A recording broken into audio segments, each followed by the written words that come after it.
बिस्मिल्लाहिर्रहमानिर्रहीम। अस्सलामु अलैकुम वरहमतुल्लाहि वबरकातुहू। अजीज तलबा, कैसे हैं आप लोग? पिछली क्लास में हमने कौन से चैप्टर के बारे में पढ़ा था? जी, वेरी गुड। चैप्टर नंबर 2 पढ़ रहे थे हम लोग और उसमें हमने आपको क्या बताया था? एनवायरनमेंट के बारे में। शाबाश। क्या बताया था एनवायरनमेंट के बारे में? Environment our entire surrounding is our environment, यानी हमारे चारों तरफ जो कुछ भी है वो हमारा एनवायरनमेंट है। किसी भी चीज के चारों तरफ या उसके तरफ जो कुछ भी होता है उसका क्या कहलाता है? एनवायरनमेंट। एनवायरनमेंट का हमने उर्दू में क्या तर्जुमा बताया था? माहौल।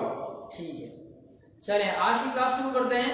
चैप्टर नंबर 2 कंटिन्यू है और चैप्टर नंबर 2 में आज हमारा टॉपिक नंबर 2 शुरू करने जा रहे हैं। उससे पहले याद है आप लोगों को मैंने क्या कहा था? किताबें आपके पास होना चाहिए। ओके, तो बुक्स खोल लीजिए, उसमें चैप्टर नंबर 2 निकालिए और चैप्टर नंबर 2 में आज जो हम टॉपिक पढ़ने जा रहे हैं वो है हैबिटेट, पेज नंबर 26 पर है। पहले आप हमारी बात सुनेंगे और उसके बाद किताब में देखेंगे। आज का टॉपिक हैबिटेट।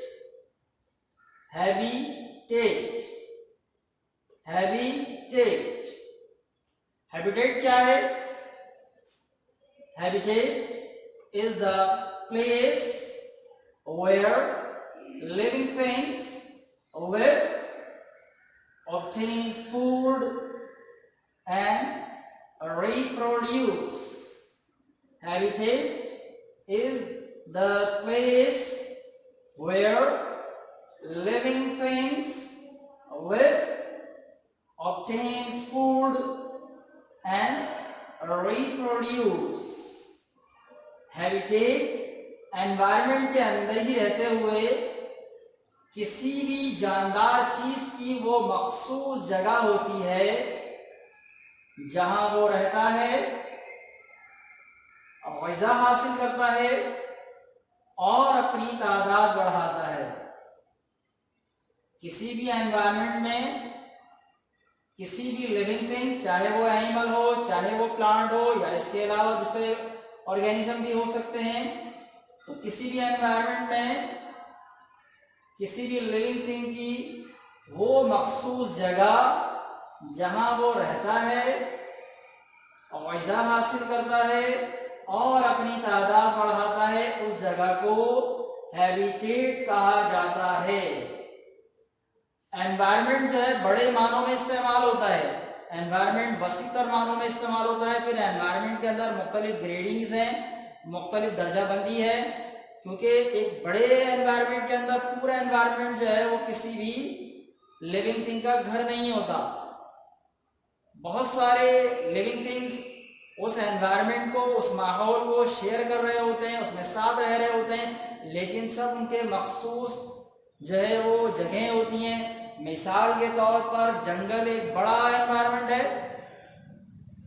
और उसमें बाज़ जगहों पर दरख्त होते हैं, बड़े दरख्त होते हैं, बाज़ जगह झाड़ियां होती हैं, घास लगी हुई होती है, तो दरख्तों में रहने वाले जानवर अलग होते हैं और दरख्तों की साइड दरख्त अलग पौधे हैं। इसके अलावा जो मैदान टाइप का होता है या जहाँ घास लगी हुई होती है, झाड़ियाँ होती हैं, वहाँ रहने वाले एनिमल्स और प्लांट मुख्तलिफ होते हैं। तो आज हम इसी के बारे में पढ़ने जा रहे हैं। तो सबसे पहली चीज जो हमने पढ़ी वो क्या है कि हैबिटेट उस जगह को कहा जाता है जहां कोई भी लिविंग थिंग रहता है, ग़िज़ा हासिल करता है और अपनी तादाद बढ़ाता है।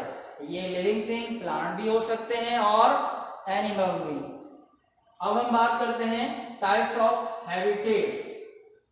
टाइप्स ऑफ हैबिटेट यानी हैबिटेट की अक़साम। हैबिटेट की अक़साम बुनियादी तौर पर हैबिटेट की 2 टाइप्स हैं, 2 किस्में हैं। Number 1 land habitat. लैंड के मायने हमने आपको बताए थे कल जो लेसन हमने पढ़ा था एनवायरनमेंट के बारे में, उसमें हमने आपको लैंड के मायने बताए थे। क्या था लैंड? मतलब खुश्की। ओके, तो number 1 land habitat and number 2 water habitat. Number 1 land habitat and number 2 water habitat. Land habitat में भी मजीद जो है वो दर्जा बंदियां हैं। नंबर 1 फॉरेस्ट यानी जंगल, फॉरेस्ट यानी जंगल। जंगल में कौन कौन से लिविंग थिंग हो सकते हैं? बहुत सारे हो सकते हैं। हमने यहाँ पर 2 मिसालें लिखी हैं, एक प्लांट और दूसरे एनिमल। तो ट्रीज होते हैं जंगल में, ट्रीज यानी दरख्त, और दरख्तों पर कौन रहता है? परिंदे भी रहते हैं, बहुत सारे लियोपर्ड भी रहता है, लेकिन हमने यहाँ पर एक क्यूट सा एनिमल लिखा है, वो क्या है? मंकीज। तो फॉरेस्ट का मतलब क्या है? जंगल, और जंगल में दरख्त हो सकते हैं, बंदर भी हो सकते हैं। इसके अलावा जंगल में झाड़ियां भी हो सकती हैं, बड़ी झाड़ियां हो सकती हैं, और लियोपर्ड हो सकता है, और तेंदुआ हो सकता है। लियोपर्ड तेंदुआ ही होता है, ओके गुड। चीता हो सकता है, और इसके साथ साथ और भी बहुत सारे एनिमल्स और प्लांट हो सकते हैं। तो लैंड हैबिटेट में सबसे पहले हमने क्या पढ़ा? फॉरेस्ट यानी जंगल। नंबर 2 है ग्रासलैंड। Number 2 grassland. ग्रासलैंड का मतलब मैदानी इलाके जहां घास उगी हुई होती है या छोटी मोटी झाड़ियां होती हैं, उन्हें ग्रासलैंड कहा जाता है। तो ग्रासलैंड में पौधों में क्या चीज हो सकती है? सबसे आम चीज ग्रास यानी घास, और यहाँ पर चरने वाले जानवर होते हैं, जिनमें हमने यहाँ पर मिसाल दी है हिरन की, डियर।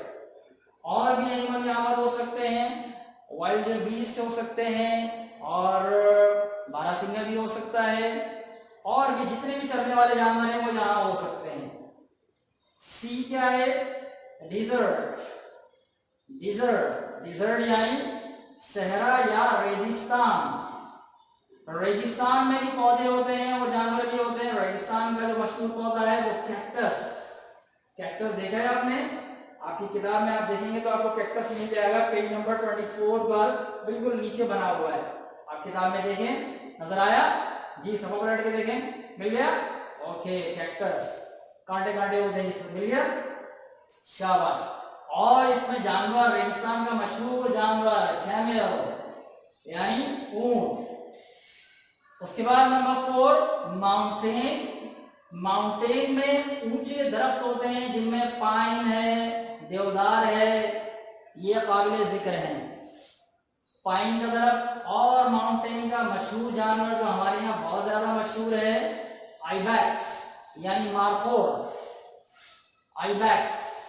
तो लैंड हैबिटेट में मजीद हमने आपको 4 जो है वो दर्जाबंदी पढ़ाई है। Number 1 forest, number 2 grassland, number 3 desert, and number 4 mountain. अब बात करते हैं वाटर हैबिटेट के बारे में। वाटर हैबिटेट में सिर्फ 2 ही मजीद टाइप्स हैं। नंबर 1 लेक और रिवर। लेक और रिवर यानी झील और दरिया। झील और दरियाओं में पौधे भी होते हैं और जानवर भी हो सकते हैं। तो झील में जो आमतौर पर पौधे होते हैं, दरिया में आमतौर पर जो पौधे हैं वो लोटस है, हाइड्रिला भी हो सकता है, और एल्गी भी हो सकती है, मीठे पानी की एल्गी। और इसके अलावा हमने यहाँ फ्रॉग लिखा है, लेकिन वहां फिशेस भी हो सकती हैं, और भी दूसरे जानवर हो सकते हैं, क्रोकोडाइल भी हो सकते हैं। उसके बाद बी है सी। सी का मतलब समंदर, वेरी गुड। तो समंदर में सीवीड हो सकती है, ये पौधा है। और उसके बाद मछलियों में या एनिमल्स में शार्क, व्हेल, डॉल्फिन और भी दीगर बहुत सारी मछलियां हो सकती हैं जो समुद्री मछलियां होती हैं। तो आज हमने बुनियादी तौर पर जो चीज पढ़ी वो क्या है? हैबिटेट। हैबिटेट की definition, habitat is the place where living things live, obtain food and reproduce. Habitat वो जगह है जहाँ living thing रहती हैं, ग़िज़ा हासिल करती हैं और अपनी तादाद बढ़ाती हैं। हैबिटेट की कितनी टाइप्स हमने आपको बताई? बुनियादी तौर पर 2 टाइप हैं, और उसमें मजीद जो है वो दर्जाबंदियां हैं। तो पहली टाइप क्या है? Land habitat. शाबाश। Number 1 forest, 2 grassland, 3 desert, and number 4 mountain. इन चारों जगहों पर रहने वाले पौधे ये लिखे हुए हैं और जानवर ये हो सकते हैं। ये हमने कुछ मिसालें लिखी हैं, मजीद बहुत सारी मिसालें हो सकती हैं। उसके बाद number second type of habitat, water habitat. Water habitat की दो टाइप्स हैं जिन्हें आप मीठे और खारे पानी में डिवाइड कर सकते हैं, लेकिन आपकी आसानी के लिए यहाँ लेक और रिवर लिखा गया है, यानी झील और दरिया। और दूसरी टाइप कौन सी है? समंदर। Very good. तो इसमें पाए जाने वाले पौधे ये दोनों हैं और यहाँ एनिमल्स यहाँ पर लिखे हुए हैं। तो कुछ मिसालें हमने आपको बताई, इसके अलावा मजीद मिसालें हो सकती हैं। अब सब लोग ईमानदारी से बताएंगे, पिछली क्लास में हमने आपको एक्टिविटी नंबर 5, 6, 7 करने के लिए दी थी, वो किस किसने किए दी? जरा किताब में देखें और ईमानदारी से बताएं किस किसने की एक्टिविटीज। सबने किए? शाबाश। तो अब कुछ और एक्टिविटीज हम आपको करने के लिए दे रहे हैं। इसी चैप्टर की एक्टिविटीज हैं, चैप्टर नंबर 2 की एक्टिविटी नंबर 8, 9, 10, 11। बहुत ही आसान एक्टिविटीज हैं, आप बहुत आसानी से कर सकते हैं। मैं यहाँ इसका थोड़ा सा आपको थोड़ा सा इसमें सोल्यूशन बता देता हूँ, मजीद इंशाल्लाह आप अपने आप कर लेंगे। Activity number 8, activity number 8 page number 25 पर है। ये देखें, यहाँ पर कुछ पौधे और जानवर बने हुए हैं। कुछ इसमें से खुश्की पे पाए जाने वाले पौधे हैं और कुछ पानी वाले हैं। कुछ जानवर खुश्की वाले हैं और कुछ पानी वाले हैं। आपने नीचे जो दायरे बने हुए हैं उसके अंदर जो पानी वाला जानवर या पौधा है तो उसमें वाटर लिखना है। यहाँ नीचे वाटर और लैंड की स्पेलिंग्स भी मौजूद हैं। तो आपने इन दायरों में, जैसे ये फिश है तो फिश में आप क्या लिखेंगे? वाटर। वेरी गुड, आसान है ना? बाकी कर लेंगे सारा खुद ही। ओके, चलिए अब नेक्स्ट पेज पे आ जाए, पेज नंबर 29 पर। यहाँ एक्टिविटी नंबर 9 है। यहाँ हैबिटेट, दरमियान में कुछ तस्वीर बनी हुई हैं, ये मुख्तलिफ हैबिटेट हैं। तो यहाँ पर आपने हैबिटेट का नाम लिखना है, ठीक है? जैसे सबसे पहली जो हैबिटेट बनी हुई है वो क्या है? एक झील नजर आ रही है, ठीक है? तो झील को हमने क्या नाम लिखा था यहाँ? लेक। अब लेक में लिविंग थिंग कौन से हो सकते हैं? आपने यहाँ एक एनिमल का नाम लिखना है और एक प्लांट का, ठीक है? बात समझ आई? इसी तरह इन सब के नाम यहाँ लिखे हुए हैं ऊपर, इनमें से देख देख के यहाँ पर आपने फिल करना है और उसके बाद इसमें पाए जाने वाले जानवर और पौधों के नाम ये आपको इस वीडियो में से मिल सकते हैं जो हमने आपको आज पढ़ाया है। ये मेरे इसका इशारा देख रहे हैं आप, इस तरफ यहाँ से आपको मिल सकता है बड़ी आसानी से। इसको बार बार देखेंगे तो समझ में आ जाएगा कैसे करना है। उसके बाद अगले सफ़े पर आ जाएं, यहाँ दो एक्टिविटीज और मौजूद हैं, एक्टिविटी नंबर 10 और 11। यहाँ भी यही करना है कि एनिमल्स को उनकी लिविंग प्लेस से या हैबिटेट से मिलाना है। या मैच द कॉलम है।